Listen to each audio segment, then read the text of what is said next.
Welcome to Inquisitive, the show which discusses issues on how to make the best out of our technology.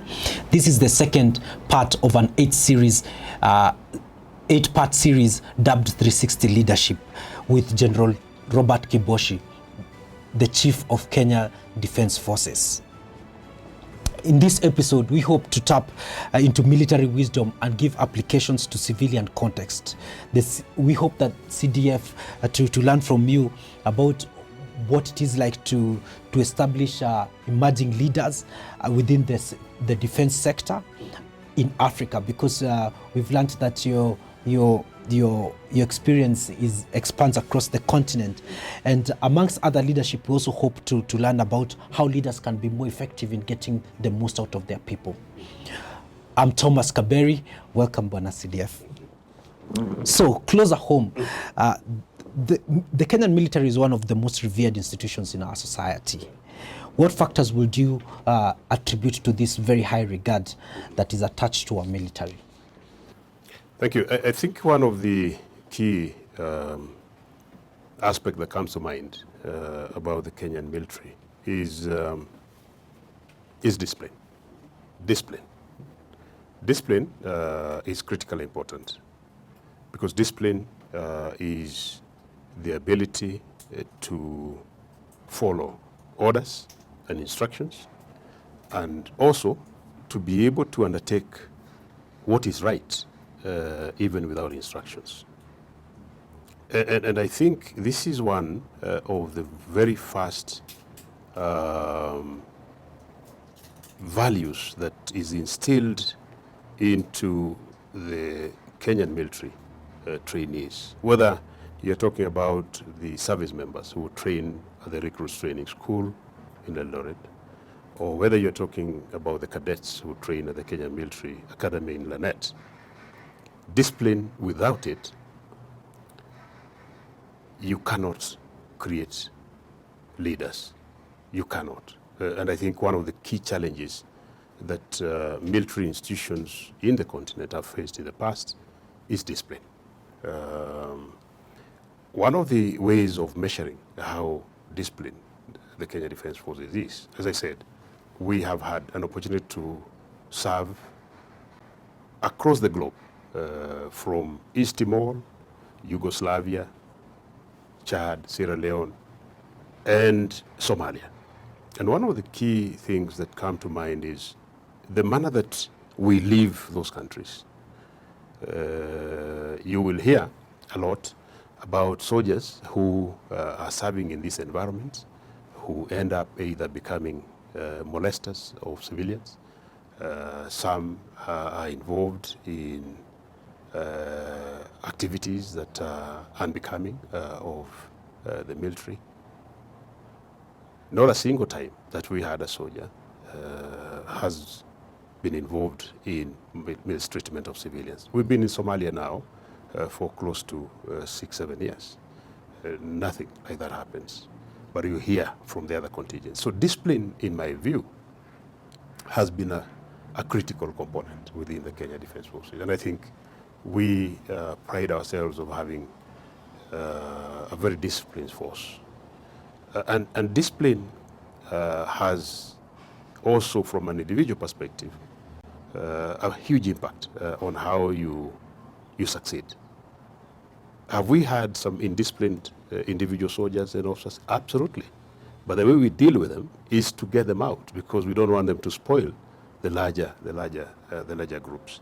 At an individual level, discipline will always propel you to success. And I think to a large extent, we have been able to maintain that standard. And therefore, what we would want to advise in any institution, not just military, is inculcation of discipline. Because if discipline was instilled, I think we'll not be having the many problems that we have. So we'd like to understand a little bit more about your leadership style. How would you describe your leadership style? I think one of the key issues, particularly within the military institution, is to look at military institution from the perspective that you might want to oscillate between at least two leadership styles. One is that there is a directive perspective in the military, because there are times when tasks are meant to be undertaken within a very time-sensitive environment. I get orders from the commander-in-chief that we must be in, say, Liboy in the next 24 hours. So in that circumstance, then, people must move. And therefore, there has to be a directive way of getting people to move.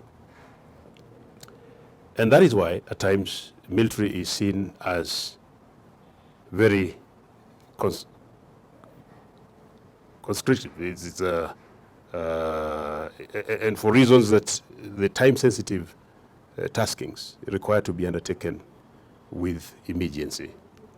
But to a large extent, when you're dealing with deliberate managerial issues, I believe very strongly that we have to have a consultative approach in decision making. At the end of the day, I am the decision maker. At the end of the day. But I'll need to have an opportunity to get views, options from different angles. And for good reason, because you're dealing sometimes with major decisions that require legal input, for example, that require medical input, for example, that require specialized input. And therefore, you need to consult as widely as possible.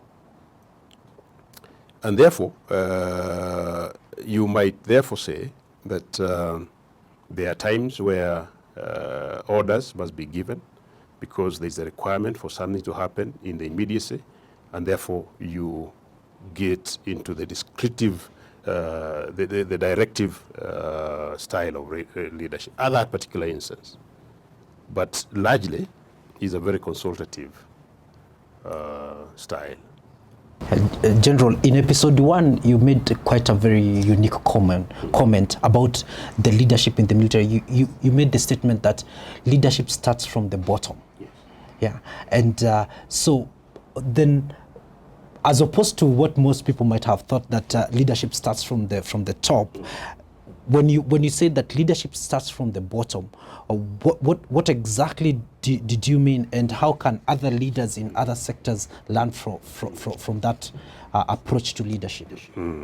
I think you're right. You're right to the extent that, as I said, the military organizational culture is one that believes in the chain of command. The chain of command is critical. And the moment the chain of command breaks, then you have disorder.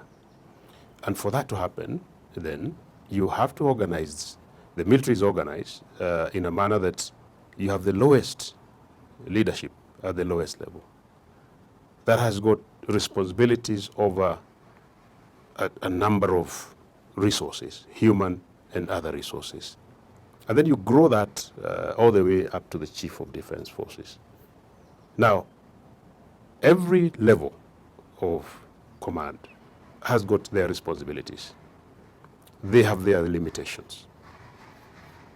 And as long as everybody understands the intent of the senior leader, because the leader must be able to not only direct, but also provide purpose for what things are supposed to be done, in addition to motivation. So you have to have, like the CDF, I have got my orders, and the intent is to undertake a particular task within particular bounds. Every one of the leaders, junior leaders, must understand where we're heading and why we're doing that. Soldiers in Somalia, for example, must understand the purpose of their being there. And so that as they perform their job, they are working within the bounds that the leader has said he wants to achieve.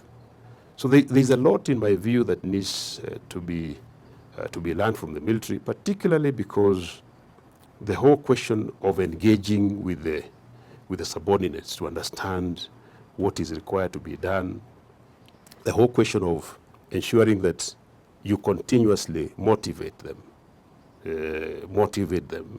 by providing them with the necessities that are required, the relevant tools, as I said, that are required for them to be able to perform their job is critical. And therefore, the military leadership at every level, at the lowest level, they must understand exactly what is required so that he can be able to explain to those 12 men, if he's a corporal, that are under him. The captain, the lieutenant must be able to understand, all the way up to the CDF. I have to be able to understand the intent of the commander-in-chief.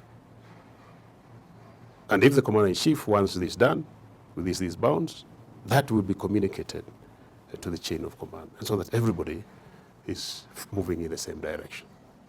Yeah, it's quite insightful to understand that direction and intent must go together in the instruction and in the execution of duties. Absolutely. Oh wow, that's quite insightful. Thank you very much for that. And from the insight that you've given us so far, we are clearly learning that both our military personnel, professionals, and the civilians that you've served across this country, and that this military has served across the world, have shown incredible resilience.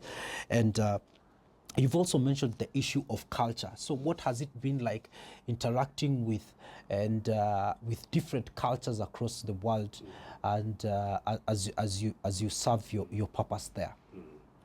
I think one of the key determining factor, particularly if you're working within the military environment, not just in the Kenya Defence Forces, we work very closely in this region with our neighbors.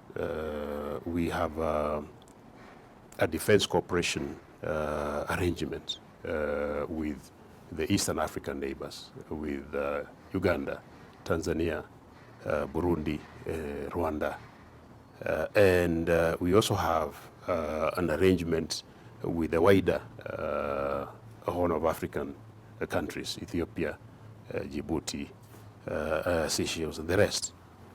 And one of the key aspects is that because of the fact that KDF has had more development in terms of institutional development over time, the KDF has been able to be of great assistance to a lot of the neighboring countries, and especially when these countries have been establishing their own institutions.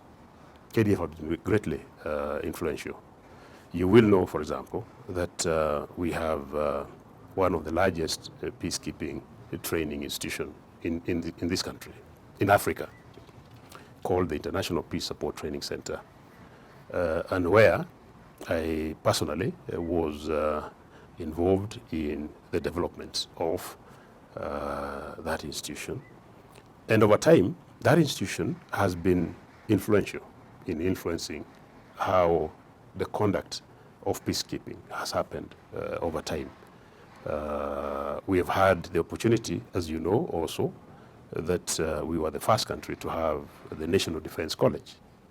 And for reasons that other countries didn't have them within the region, they've all been training in Kenya. So the cultures that we've had in our military has also transcended other militaries. And for that reason then, the military culture becomes a military culture. It is one culture. If I go to Uganda, for example, the respects that I get are the same respects that a general from Uganda will get in Kenya. You go to Tanzania, it's the same. So you end up having a culture that is almost unique to this institution of the military. Thank you so much. So we have come to the end of this second episode. Right. And good to hear that. yeah. So the jury is out on whether leaders are born or made. The CDF is a great example of a general who will not leave anything to chance. We've heard about his sheer determination, his commitment not only to the Kenyan public, but also to our neighbors and to our allies. So join us in the next episode where we'll be discussing about, we'll delve a little bit deeper into military culture. Thank you very much.